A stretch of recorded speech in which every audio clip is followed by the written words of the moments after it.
Please don't roast my mustache. It's No Shave November, and it's trying. I'm trying. We're both trying, and it's just not working out. I'm gonna give it like 2 more days.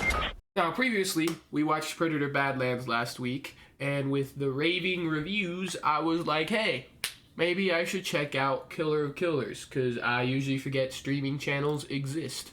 I just want to start off with saying that I love what the Predator franchise is cooking. The last 3 movies have all been kind of completely different with just like Predator in there. My dog's giving me the side eye. Are you Yautja?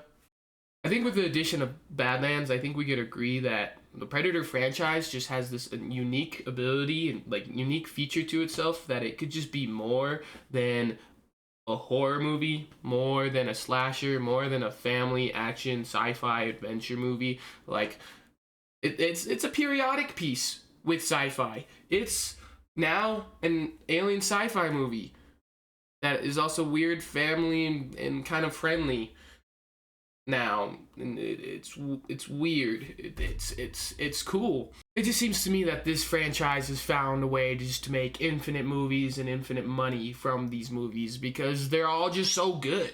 Now, with the addition of Kills or Killers, after watching that, it's just even crazier because it's just like, wow, now it's not only just a period piece, but it's 3 different period pieces, and it kind of becomes like the Assassin's Creed of alien franchises, which I'm cool with. But this is where I think it just becomes more of a double-edged sword here, kind of like with the Assassin's Creed games. I think they're just already good stories without the Predator. I was a big Assassin's Creed Black Flag guy. Loved that game when I was in like the 5th grade. But I always remembered I only liked the pirate part. I freaking hated whenever they put me in the future and then I was like having to do office work. That shit sucked. But this is where it's a little different for Predator because not only do I like these period piece stories, but I also just freaking love Predator. Oh my gosh, every time they're on the screen, I get a little scare boner just in my heart, even though it's not even scary because it's just like badass. Huh? Alright, we're straying away from the point, but after watching Kills of Killer, it's just awesome, dude. You have like a 3-point storyline where there's 3 different stories that just converge together, all period pieces. You have the Shield, which is a Northman Viking lady who's just a badass with 2 shields. You have the Sword, which is a feudal Japan, samurai versus ninja, and then you have a World War II pilot. Like, it's just really good stories, and then they add the Predator to it. Now, and that's where I kind of have the problem with it as well, because especially for the first 2 storylines, they were just really good stories to begin with. Like, I would watch this without the Predator, and if it was not on streaming and it was in like the movies, but we know that can't happen because Hollywood and box office sucks.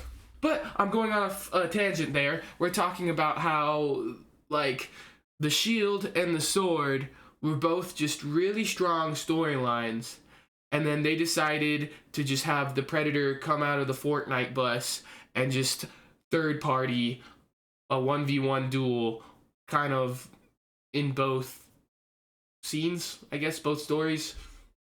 In the Shield, it was more like a 1v8, but in reality, there was only one person there that was strong enough to even try to kill a Predator. A Yautja. But that's why I think the World War II plotline was my favorite, because the Predator, or like the Predator alien aspect, was more integrated into the actual story, because it was about a what's his name? A dude named Torres who gets drafted, and he just wants to become a pilot, man.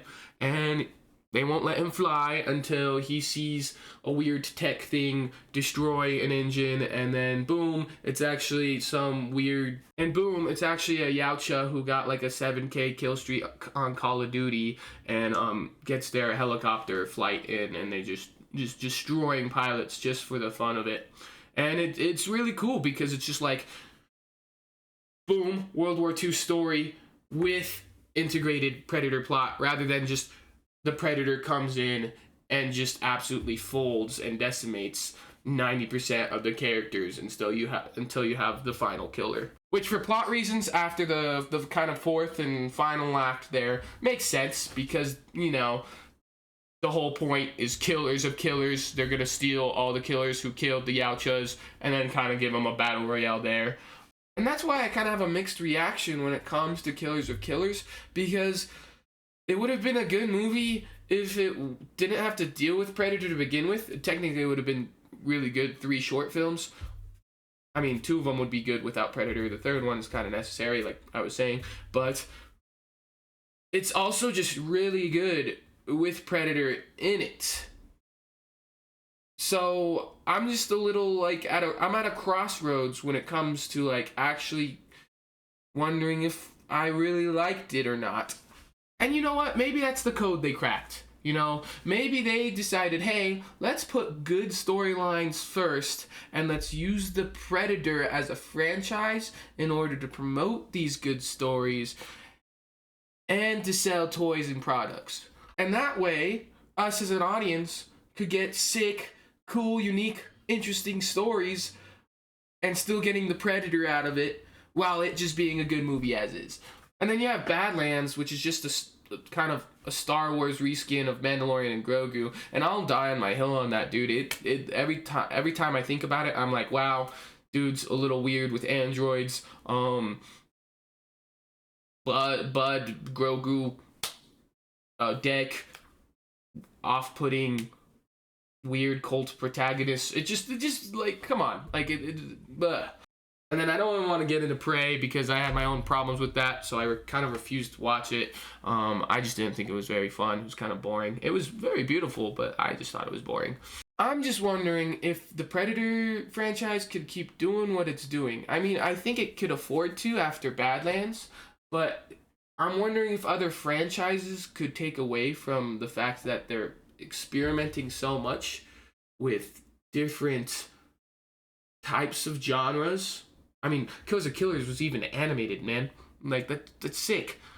And you know, take notes from how the Predator franchise is becoming a franchise. I mean, I believe Badlands is the 9th franchise film in the Predators like franchise. Oh my gosh, I keep saying franchise. I'm gonna blow my head off. And that's not even talking about like the whole integration of not just Aliens, Independence Day, and the Fox sci-fi lore. Like, all that's cool. And it's really refreshing going into these films and it being like the 8th movie in its series, 9th movie in a series, and not having to worry about the past movies. And it kind of negates the fatigue we have for these trilogies or series, anthologies of movies that we just like don't want to deal with as an audience anymore. What's really cool about these movies too is I feel like they all set up really good opportunities for sequels. But in all honesty, I'd also just be really happy with just more one-offs as well. If they want to do sequels to these movies and just semicolon, I'm cool with that too. I honestly think just if you put a Yautja face out there, I'm showing up with the popcorn bucket, shoving my hand in there and just greasing up my face until I look like a Yautja.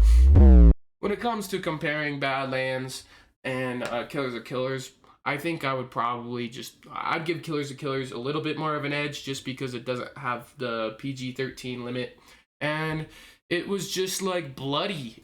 And the action sequences, choreography were really cool because it was animated and had the ability to have a lower budget and show cooler fights.